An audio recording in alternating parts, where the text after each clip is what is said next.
And we have stock markets surging, even as we get the specter of U.S.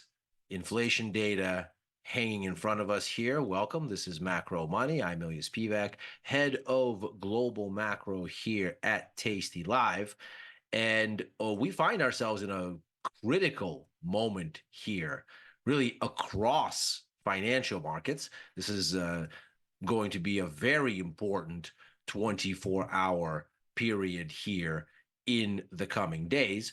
And so what we're going to do here first and foremost is do a bit of stage setting for how the markets have been behaving themselves against the backdrop of what's going on and how they're setting themselves up for the critical event risk that's in front of us, and then attempt to figure out what could be the path of least resistance. So when we look at what's going on here, we'll sort of start with the price action response, both for some of the recent releases and why it seems like this is the data that matters, and then attempt to get a sense for the actual tradable implications of what would need to happen for this to be good for stocks or bad for stocks.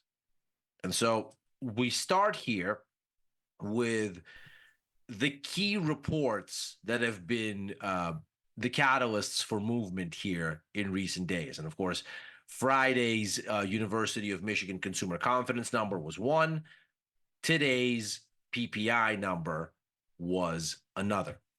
And what we see here basically tells the entire story, because what we find is that the markets are very clearly unhappy when inflation data tops expectations, however that inflation data may come, survey or realized, and are happy enough as long as it's not worse. And here's what that means. Take a look at the University of Michigan numbers from Friday. Sentiment weakened much more than expected. The forecast was to go from 77.2 down to 76. We went down a lot more than 76. And the reason, for 2 years, these two variables have been moving basically inverse of each other, is rising inflation expectations. Of course, exactly as we discussed here on Macro Money, was likely to be the case ahead of this data. We talked about it on Thursday, and the idea that since, according to the University of Michigan's own research, most consumers get their inflation data from the media, the mainstream news, that it was overwhelmingly likely that they'd seen April's headline flow on inflation metric after inflation metric surprising to the upside, and that likely echoed into this survey. And sure enough, it did. The expectation was that we'd hold at 3.2% on the 1-year inflation outlook, and we jumped to 3.5. So consider this bad outcome as far as the markets are concerned, and we'll take a look exactly at what that looks like in just a second. And what we saw today as good outcome, despite the fact that inflation was higher than expected, or at least higher from the prior period, if we look at the year-on-year terms, which is the ones I've highlighted here. So we see the monthly numbers, 0.5 versus 0.3 expected. The core, 0.5 versus 0.2 expected. All of that higher than expected episodically. The prior numbers, though, revised down to show slight declines. And so that's how you get on the headline number exactly as expected, 2.2. On the core, exactly as expected, 2.4. Now, the 2.4 is higher than the 2.1 from the prior month. The 2.2 is higher than the 1.8 from the prior month. So inflation did quicken. The monthly numbers did surprise higher, but that was not enough. Take a look at the price response. So there's that consumer confidence data. It is unmistakably something that gives us a hotter inflation gauge than the markets were wanting to see. The response from S&P 500 futures here as a kind of barometer for overall market mood, very clearly negative. And we don't get off that negativity until the PPI numbers come out and give us an emphatic crescendo today. We can see here what happens when the monthly numbers surprise higher. We spike sharply lower. That move ultimately doesn't last even for an hour. We reverse all the way back, anchor ourselves in that familiar range, and end up closing not only higher than the range that was set last week, but indeed at session highs and at multi-week highs across most major U.S. indices.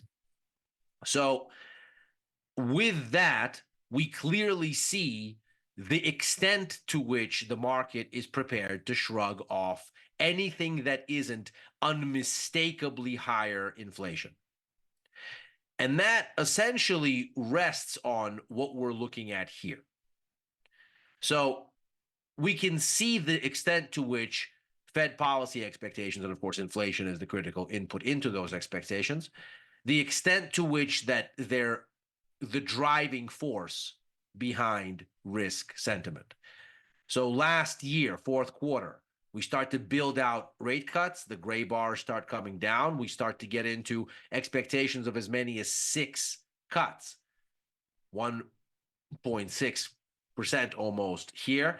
That basically amounts to 6 reductions of 25 basis points apiece and some optionality on even maybe a 7th, limited though it is.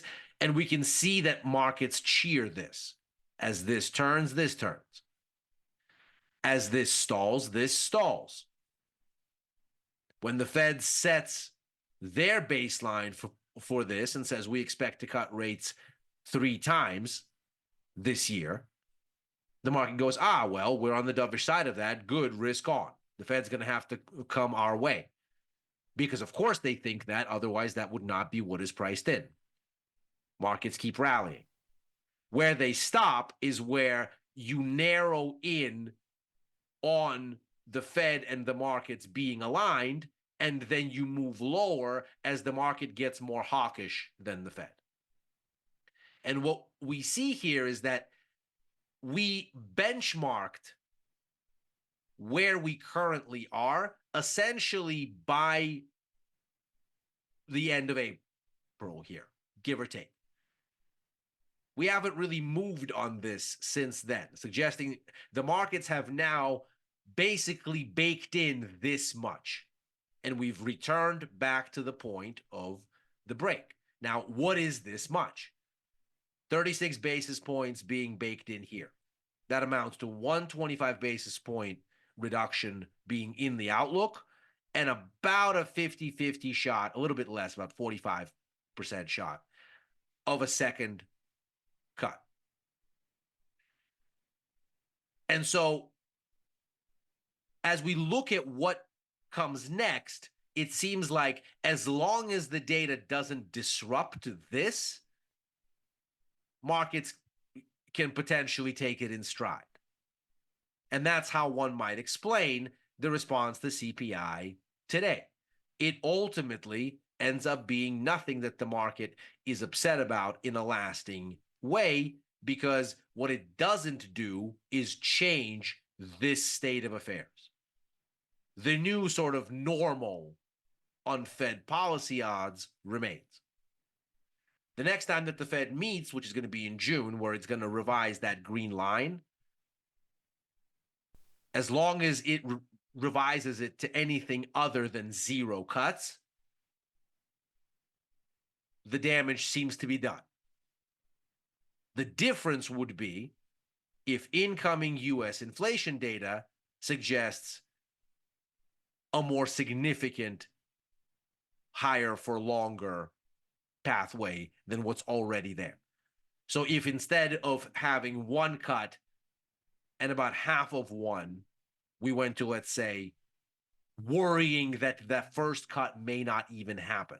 Let's say we get back to 24 basis points, 23, 22. And whether that happens is going to likely hinge on these numbers right here. The US Consumer Price Index report for April. Now, of course, we can see here that, as ever, the most kind of sticky area of inflation looks to be the service sector, but it is worth noting that in March, there was something of a change of pace here. So, first, March saw the first positive contribution from energy to overall inflation in a year. And that makes sense. There was, as we can see, a rebasing effect here where we had this, the peak point where this spike in energy was being rebased out and was at the most negative for inflation that we've seen. That peak is occurring right around June of 2023 at 1.6%. The number starts being negative in March. So March to March here, that's a year's worth of rollover. And so by the March number, energy is again a positive contribution of 0.2%. The other thing is, of course, what's happening in that key core area. In March, that inflation added 3.3 percentage points to overall a 3.5% increase in CPI. So, of course, as you can see here, that's the lion's share of what's going on. That was also the highest reading since September of 2023, which is, of course, very worrying if you're the Fed, because that's the highest that it's been since before you signaled that rate cuts were over. And that's clearly not the recipe here.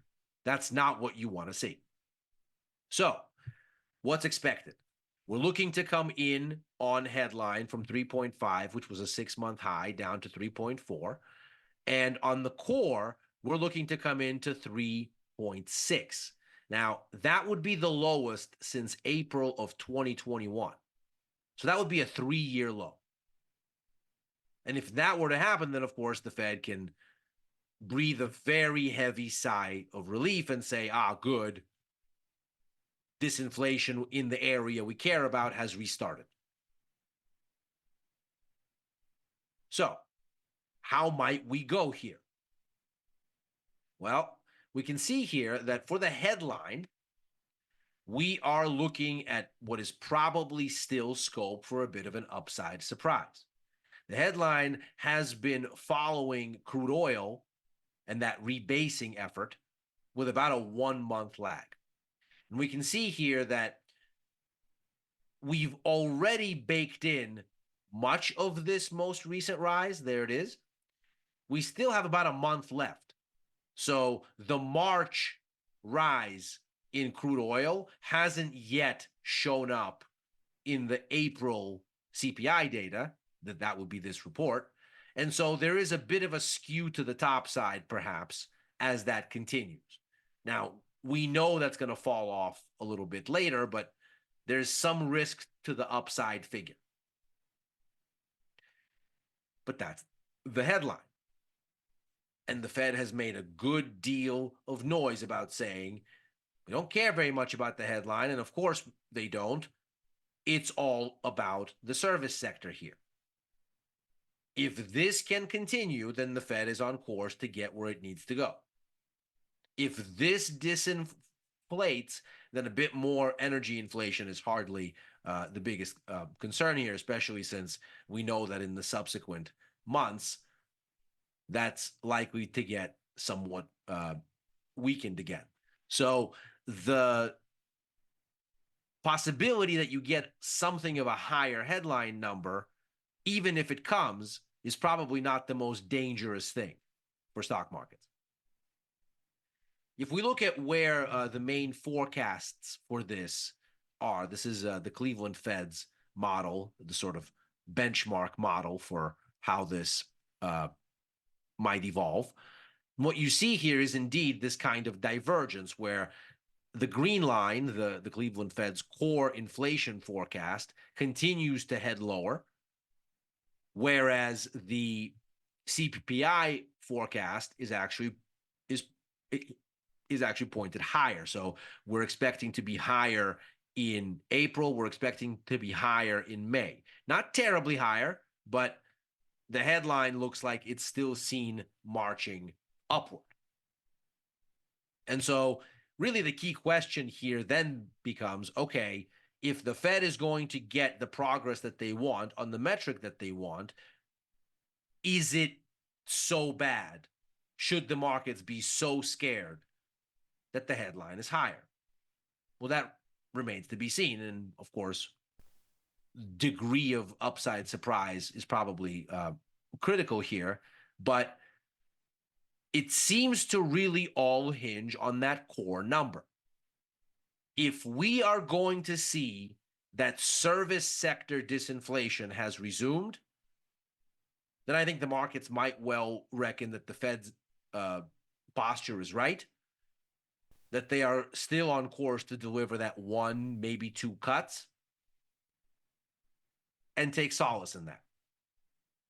If, on the other hand, the core doesn't do what the Fed wants to do, well, then maybe there's a repositioning that needs to happen. There are reasons to think why that could be the case. The latest set of ISM numbers showed not only a strong rise again in the price component of the manufacturing survey, but also services. That was the highest in 3 months.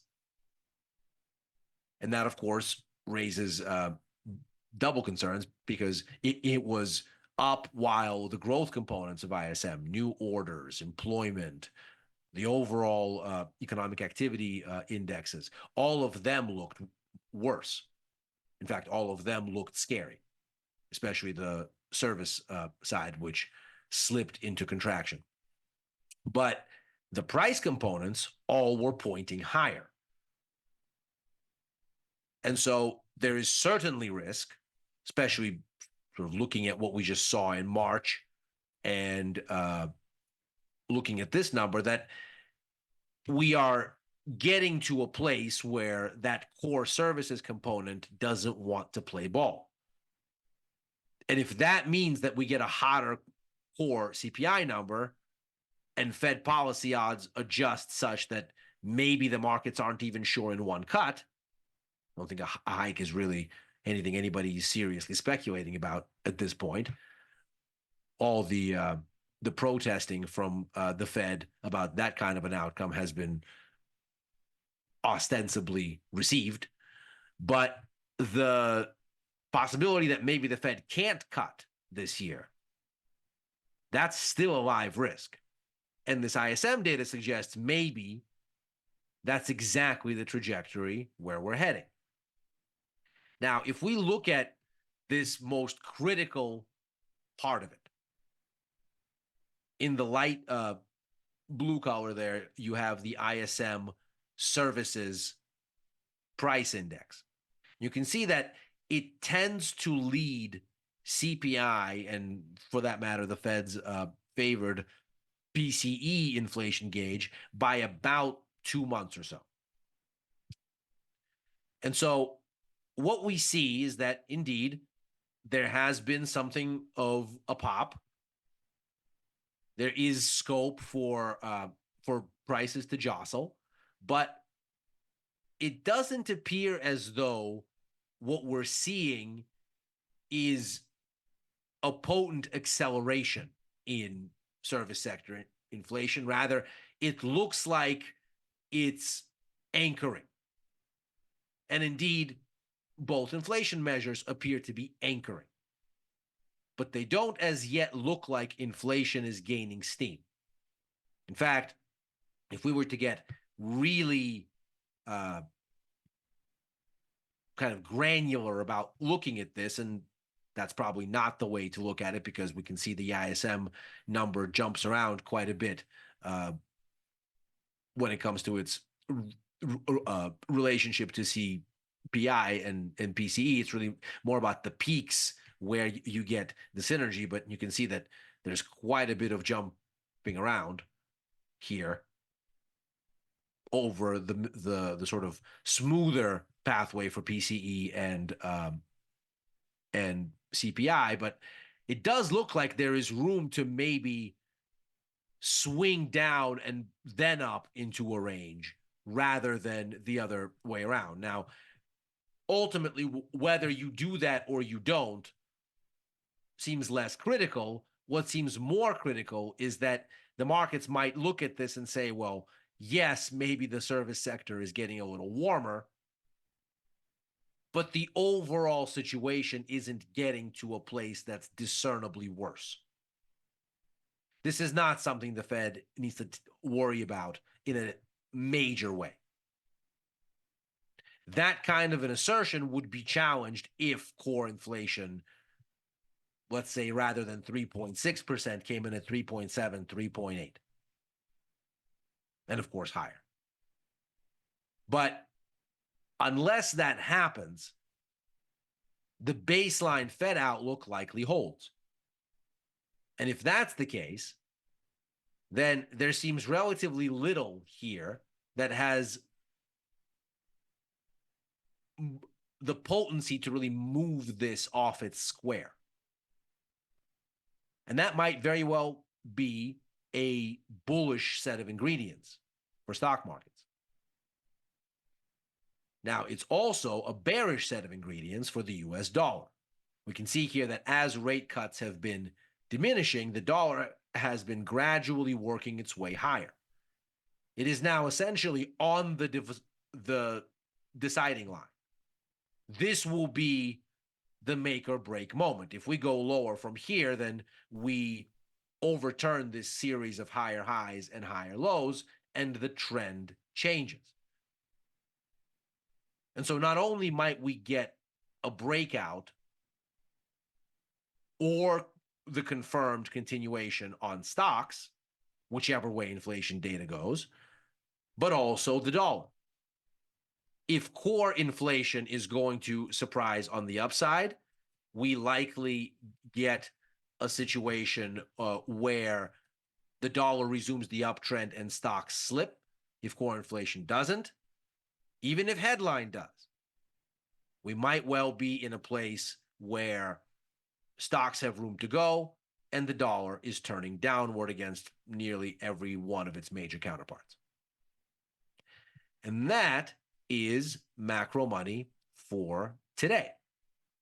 As ever, we are here Monday through Thursday after Overtime, a show that I co-host with Dylan Radigan and Chris Vecchio.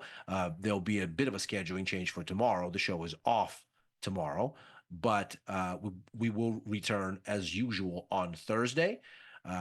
Because I am off tomorrow, I'll be on the Price of Truth today rather than the usual Wednesday. So definitely stick around for that, starting 30 minutes after this show ends. And back on Futures Power Hour on Friday, on with Tom and Victor for First Call on Sundays, writing for the news and insights portion of tastylive.com, and opining sporadically on the platform formerly known as Twitter. Happy trading. Speak soon.